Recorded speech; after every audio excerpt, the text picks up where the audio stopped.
Hello everyone, welcome to lucrative study. So আজকে আমরা পড়ব anywhere out of the world, Charles Baudelaire আরও একটি কবিতা। সো এটা ট্রান্সলেট করেছেন কেইথ ওয়ালড্রপ, তার ট্রান্সলেশন থেকে নেওয়া এটা, anywhere out of the world. So anywhere out of the world তার মানে আমরা এই লাইনটা থেকে বা টাইটেল থেকে কি বুঝতে পারছি যে anywhere out of the world মানে পৃথিবীর কোথাও নেওয়া, মানে পৃথিবীর বাহিরে। সো আমরা চার্লস বোদলেয়ারকে জানি তিনি একজন পেসিমিস্টিক টোনে কবিতা লিখেন, মানে তার কবিতাতে সবসময় এই জিনিসগুলো থাকে, ফ্র্যাগমেন্টেশনের জিনিসগুলা, লোনলিনেস, এলিনেটেড, মানে এই জিনিসগুলো তার কবিতার একটা মূল উপাদান। ডিপ্রেশনে থাকবেন, পেসিমিজম আছে, ইমোশনাল স্ট্রেস থাকে, ফ্র্যাগমেন্টেশন থাকে, সেপারেশন থাকে, লোনলিনেস, তারপর রিয়েলিস্টিকের একটা ব্যাপার স্যাপার অনেক সময় থাকে তার কবিতাতে। সো এই anywhere out of the world এটা তো আমরা তার পেসিমিজম খুঁজে পাবো পড়া শুরু করলে। কবিতাটা একটু বড় কবিতা মোটামুটি। সো আমরা যদি ফার্স্টে লাইন থেকে দেখতে পাই যে কি বলেছেন তিনি আসলে এই কবিতাতে, the life is a hospital, তিনি the life is a hospital, লাইফটাকে হসপিটালের সাথে তুলনা করেছেন। Where each patient is possessed by the desire to change beds, মানে hospital, life is hospital, hospital আমরা কখন যাই আসলে, তিনি এটাকে হসপিটালের সাথে কেন তুলনা করলেন। হসপিটাল আমরা কখন যাই, যখন আমরা অসুস্থ হই তখন হসপিটাল যাই, অথবা হসপিটালে হয়তো ধনী গরিব, যদি আমরা ওই মার্কসিস্ট ভিউতে তাকাই তাহলে দেখতে পাবো যে হসপিটালে ধনী গরিব সকলেই যায়। So the life is a hospital মানে এটা একটা হসপিটালের সাথে তুলনা করেছেন, যেখানে হসপিটালিটি, আতিথেয়তাও জিনিসটাও থাকে। সাইক এখানে সাইকোলজিক্যালের একটা ব্যাপার স্যাপার তিনি বোঝাতে চেয়েছেন, the life is a hospital, সব কিছু এটাতে থাকে, একটা সাইকোলজিক্যাল ব্যাপার আছে এ লাইফের মধ্যে। Where each patient is possessed by the desire.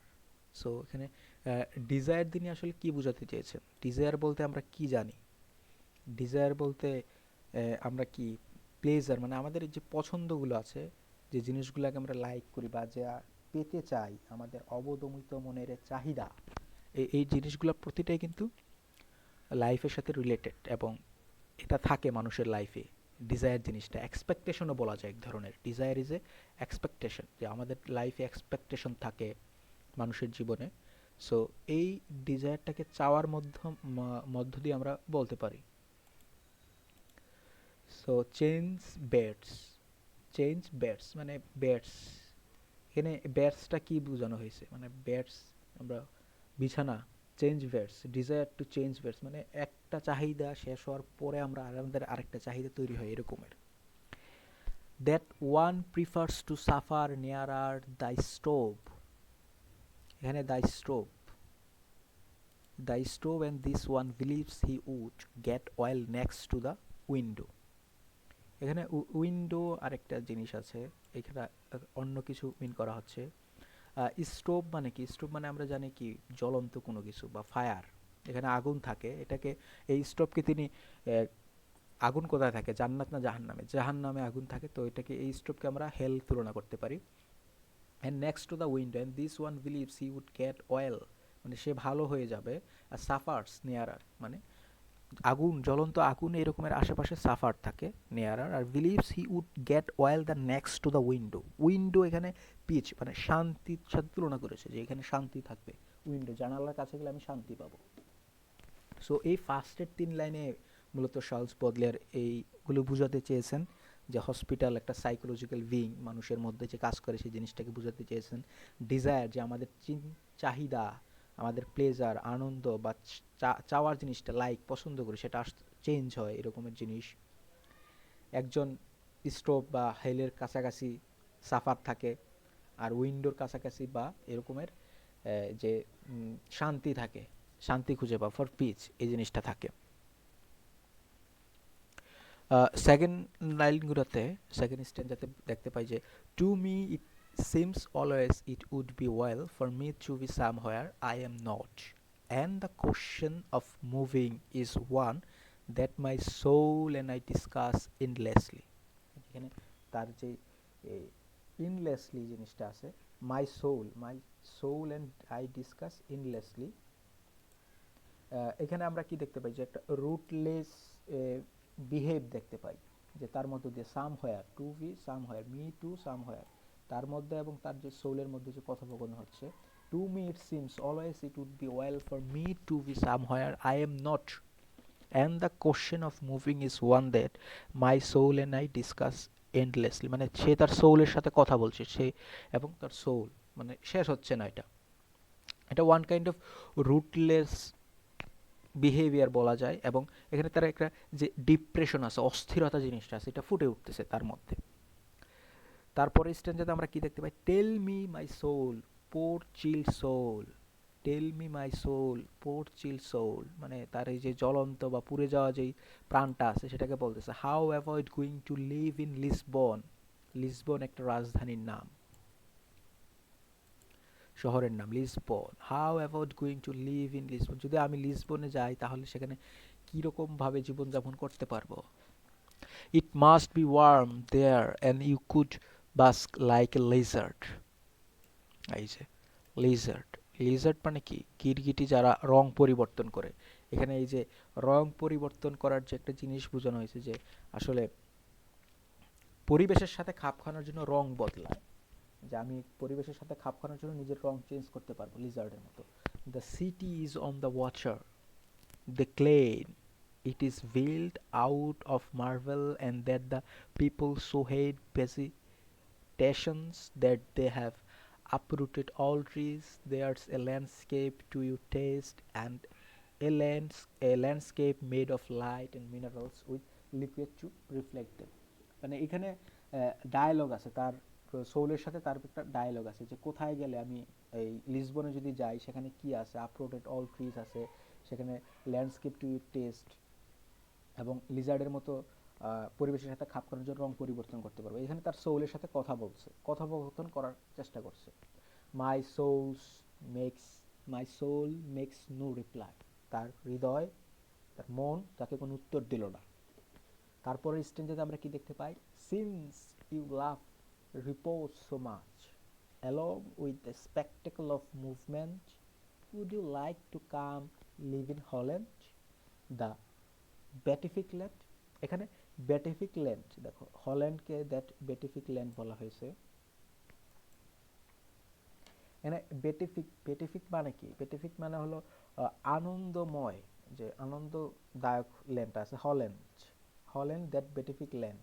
You might find diversion in this country whose images in museums you have often admired. What would you think of Rotterdam? Rotterdam এখানে আরেকটা সিটির নাম। Since you love forest as much and boards moored at the doors of houses, my soul remains mute.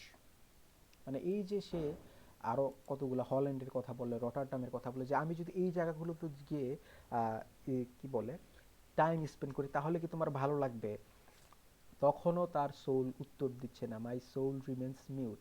একবার কিন্তু যখন তাকে লিসবনের কথা বলা হলো, লিজার্ডের কথা বলা হলো, তখন my soul makes no reply, তখন তার সোল কোনো উত্তর দেয়নি। দ্বিতীয়বার যখন স্পিকার আবার তার সোলকে প্রশ্ন করলো যে বেটিফিক ল্যান্ড হল্যান্ডে যেতে চাইলে তুমি যা খুশি হবে কিনা, রটারডামে যেতে চাইলে খুশি হবে কিনা, মাই সোল রিমেন্স মিউট, এখনও তার সোল কোনো কিছুই তাকে বলছে না। তারপরের স্ট্যান্ডাতে কি বলছে, maybe Batavia would please you more, we would more over fine there the spirit of Europe in the embrace typical of beauty. এখন বাটাভিয়া কোনটা, বাটাভিয়া হলো বর্তমানে যেই জাকার্তা আছে, ইন্দোনেশিয়ার রাজধানী জাকার্তা, জাকার্তাকে বাটাভিয়া বলা হতো তখন। Okay, maybe Batavia would you please you more, we would more ever find the spirit of Europe in the embrace of tropical beauty. মানে ইউরোপরা ওই সময়তে এটাতে তাদের একটা পোর্ট ছিল, এখন বর্তমানে এই ইন্দোনেশিয়ার রাজধানী হলো জাকার্তা, এখন সেটা পূর্বে নাম ছিল Batavia.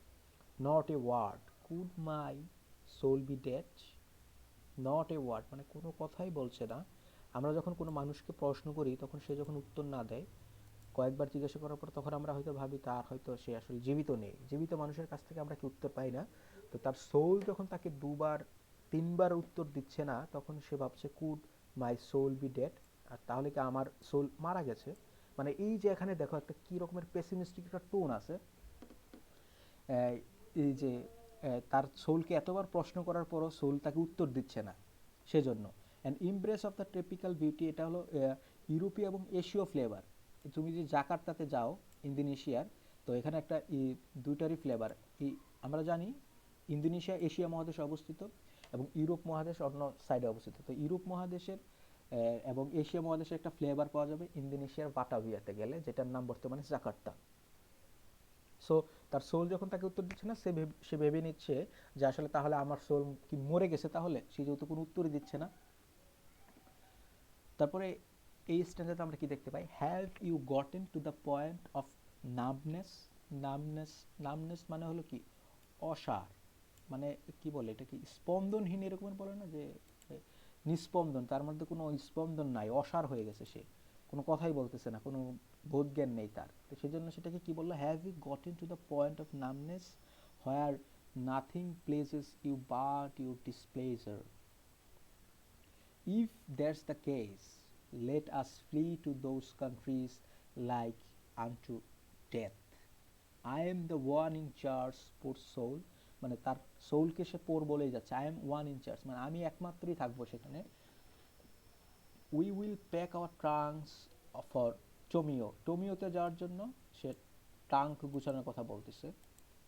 Let's go further through the far end of the Baltic. এখন বাল্টিক রাজ্য আছে, তোমরা যারা ম্যাপের সাথে পরিচিত, বাল্টিক রাষ্ট্রগুলোকে তোমরা দেখতে পাবা, ইস্তিনিয়া, লাটাভিয়া, লিথুনিয়া, এগুলোকে বাল্টিক রাষ্ট্র বলা হয়। Still farther from life is possible, we will go live at the pole, there the sun skims earth obliquely, and the slow alternations of light and night suppress variety and increase monotony. That half measures of nothing, there we could take long shadow baths, except when to divert us. The northern lights send us from time to time their rosy showers like reflections of hell's fireworks. Then finally my soul erupts. Erupts মানে কি, erupts মানে হলো explode. My soul erupts and in wisdom cries out anywhere out of the world. এখানে wisdom বলতে সোলকে বোঝানো হয়েছে। মানে এই যে সে এতগুলা কথা বলল, এখান থেকে স্ট্যান্ডাতে have you gotten the point of numbness, মানে অসার বা নিস্পন্দন, যে জিনিসগুলো এই যে এতগুলো বললো, টোমিতে যাবে, বাল্টিক রাষ্ট্রতে যাবে, ইন্ড অফ দ্য বাল্টিক, মানে বাল্টিক রাজ্য যেগুলো বললাম, ইস্তোনিয়া, লাটাভিয়া, লিথুনিয়া, এই জায়গাগুলোতে সে যাওয়ার জন্য টাঙ্ক গুছানোর কথা বলতেছে টোমিওতে যাওয়ার জন্য। তারপরে সে যখন ফাইনালি মাই সোল ইরাপস, মানে আমার মাই সোল, আমার আত্মা পুলু, কি বলে এটাকে, এক্সপ্লোর করা,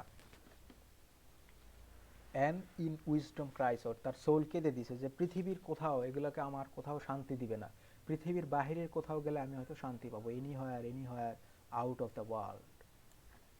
মানে এই যে তার সোল একদম মৃতপ্রায় হয়ে গেছে, তাকে পৃথিবীর কোথাও কোনো কিছুই তাকে শান্তি দিতে পারছে না। এই যে মেবি বাটাভিয়া, যেখানে পর্তুগিজরা শাসন করেছিল জাকার্তাকে, ইন্দোনেশিয়ার, এই যে এতগুলো জায়গার নাম বললো সে, এখানে অনেকগুলো স্থানের নাম বলেছে, কোনো জায়গাতেই সে আসলে তার সোল শান্তি খুঁজে পাচ্ছে না, anywhere out of the world. So এই যে তার ভিতরে এই যে পেসিমিস্টিক টোন এই কবিতাতে আছে।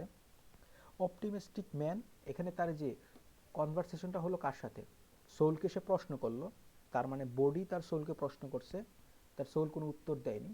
তার সোল তাকে লাস্টে যখন বলল যে my soul erupts and wisdom cries out anywhere out of the world, মানে আউট অফ দিস ওয়ার্ল্ড, এই পৃথিবীর বাহিরের কোথাও হয়তো গেলে আমি শান্তি পাবো, এখানে হয়তো আমি শান্তি পাবো না। এজন্য আমরা কি বলতে পারি, এখানে বডির যেটা দেহ যেটা আছে, সেটা যার সাথে কনভারসেশন হচ্ছে, এই বডিটাকে আমরা অপটিমিস্টিক ম্যান বলতে পারি, অ্যান্ড সোলটাকে আমরা কি বলবো, পেসিমিস্টিক, কারণ তার ভিতরে যে দুঃখবাদ জিনিসটা আছে, সেজন্য আমরা সোলকে বলবো পেসিমিস্টিক, অ্যান্ড যে প্রশ্ন করছে বডিকে আমরা কি বলবো, অপটিমিস্টিক বলতে পারবো। সো এই ছিল এই কবিতা, যেটাতে পেসিমিস্টিক একটা টোন ফুটে উঠেছে, কিন্তু তার বডির মধ্যে অপটিমিস্টিক একটা টোন ছিল। So thank you. Next Charles বডলেয়ারের লাস্ট একটা কবিতা নিয়ে আলোচনা করব, সেটা হলো the eyes of beauty. Next ভিডিওতে এটা পেয়ে যাবে, তো সাথেই থাকো আশা করি। আর যদি তোমাদের কাছে এই ভিডিওটা হেল্পফুল মনে হয় বা তোমাদের কিছুটাও সাহায্য করে থাকে, তাহলে লাইক করো আর তোমার বন্ধুদের সাথে শেয়ার করতে পারো। So thank you.